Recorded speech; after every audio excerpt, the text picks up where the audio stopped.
Padang mahsyar terhampar luas, panas garang, tidak ada tempat duduk. Hamparan padang mahsyar waktu itu putih, kata Rasulullah, pasir yang putih, lurus, datar, luasnya tidak ada ujung dan tidak ada tepi. Manusia bingung nak buat apa. Lalu dalam waktu yang tidak jelas, bukan sehari dua Pak, dipanggang oleh terik matahari, bukan sehari dua, bukan semalam dua malam karena tidak ada malam, bukan sebulan dua bulan, bukan setahun dua tahun, puluhan tahun, bahkan ratusan tahun sampai ribuan tahun di padang mahsyar, nggak jelas mau buat apa. Akhirnya manusia panik, seluruh jin dan setan panik. Mereka meminta dengan penuh harap, apa yang mesti kita buat? Seluruh manusia berkata, bagaimana kalau kita datang pada nenek moyang kita Adam alaihissalam, kita minta agar dia mendoakan acara padang mahsyar dimulai. Datanglah manusia yang ada kepada Nabi Adam, wahai atuk moyang kami, wahai Adam, sudah lama kami di padang mahsyar, tak jelas dan tak tahu apa yang akan berlaku dan terjadi. Tolong doakan kepada Allah Rabbul Alamin agar acara dimulai. Adam berkata, bagaimana saya akan mendoakan untuk kalian kepada Allah? Saya sendiri pun hari ini entah selamat entah tidak. Dulu saya dilarang oleh Allah agar jangan mendekati pohon di dalam surga, ternyata malah saya makan buahnya. Hari ini saya selamat atau tidak? Pak, wallahi, demi Allah, Bapak Ibu, saat itu tidak ada orang yang berpikir tentang amal solehnya dulu, sudah tidak ada. Orang hanya mengingat dosanya saja. Setiap orang hanya ingat dosanya saja. Orang lupa kalau dia dulu pernah haji, orang lupa kalau dulu dia pernah sholat, dia pernah puasa, lupa, yang dia ingat hanya dosanya saja. Adam berkata, maaf, saya tidak bisa mengapa-apa, tidak bisa membantu kalian, tidak bisa mendoakan kalian.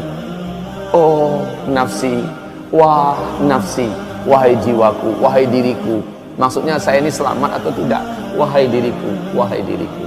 Pergilah kalian kepada Ibrahim, dia adalah Khalilullah, dia adalah teman Allah. Mintakan agar dia yang berdoa kepada Allah.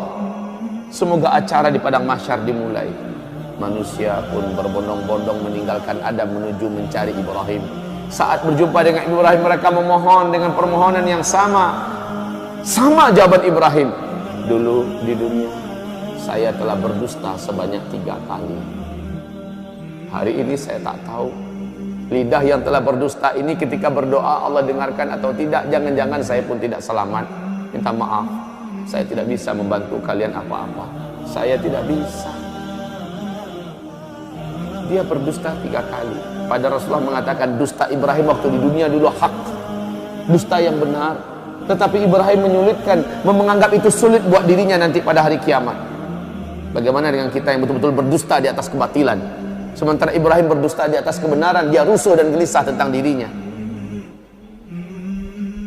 Pergilah kalian kepada Musa, dia adalah kalimullah, minta kepadanya. Dialah teman bicara Allah dulu di dunia, agar dia yang berdoa kepada Allah, acara ini segera dimulai. Ketika manusia mulai meninggalkan Ibrahim, kata Rasulullah, Ibrahim berkata, wah nafsi, oh diriku, oh diriku. Manusia sampai berjumpa akhirnya dengan Musa setelah pencarian yang lama. Setelah berjumpa, wahai Musa, bla bla bla bla bla. Musa berkata, aku dulu di dunia membunuh orang, hari ini aku selamat atau tidak? Minta maaf, saya tidak bisa membantu kalian. Berdoa kepada Allah untuk kalian. Hari ini saya entah selamat entah tidak. Pergilah kalian kepada Isa, dia adalah Ruhullah, orang yang tidak pernah buat salah, orang yang tidak pernah buat dosa. Isa, pergilah kalian kepadanya. Maka manusia pun mencari di mana Isa. Seluruh manusia menyebar mencari di mana Isa. Saat Isa ditemukan, mereka langsung memohon. Lagi-lagi jawaban Isa adalah minta maaf. Bukan wewenang saya pada hari ini untuk menolong kalian agar acara padang mahsyar dimulai. Lalu kaum muslimin, pergilah kalian kepada Habibullah, kekasih Allah, Sayyidul Anbiya wal Mursalin, Muhammad sallallahu alaihi wasallam. Minta kepadanya agar dia berdoa kepada Allah supaya acara dimulai. Manusia pun datang berbondong-bondong ketemu dengan Nabi Muhammad. Mereka memohon. Apa kata Nabi Muhammad? Saya orangnya pada hari ini diberi wewenang untuk menolong kalian. Maka kata Rasulullah, saya pun sujud dengan sujud yang lama, sujud yang dalam dan panjang. Akhirnya Allah berkata, hai Muhammad, angkatlah kepalamu, utarakan apa yang engkau mau, permintaanmu pasti dikabulkan. Nabi Muhammad pun mengangkat kepala dan berdoa, ya Allah, telah lama kami di padang mahsyar. Sesungguhnya hamba-hambamu ini sudah patut dan pantas untuk mulai diurus. Ya Rabb, mulailah acara padang mahsyar. Allah pun mengabulkan berkat doa Nabi Muhammad. Acara padang mahsyar dimulai. Bagaimana tandanya? Awan datang, lalu awan itu bersibak. Malaikat turun bersaf-saf dari langit. Waja'al malaku wal malaku, dan para malaikat datang saffa, dalam keadaan bersaf-saf. Seluruh malaikat diam, mulut mereka terkunci, sementara mereka bagaikan raksasa-raksasa yang sangat perkasa di hadapan jin dan manusia yang ada di hamparan padang mahsyar. Malaikat berbaris-baris bala tentara Allah yang perkasa-perkasa, diam seperti ketakutan, pucat tegang. Malaikat saja tegang, Pak.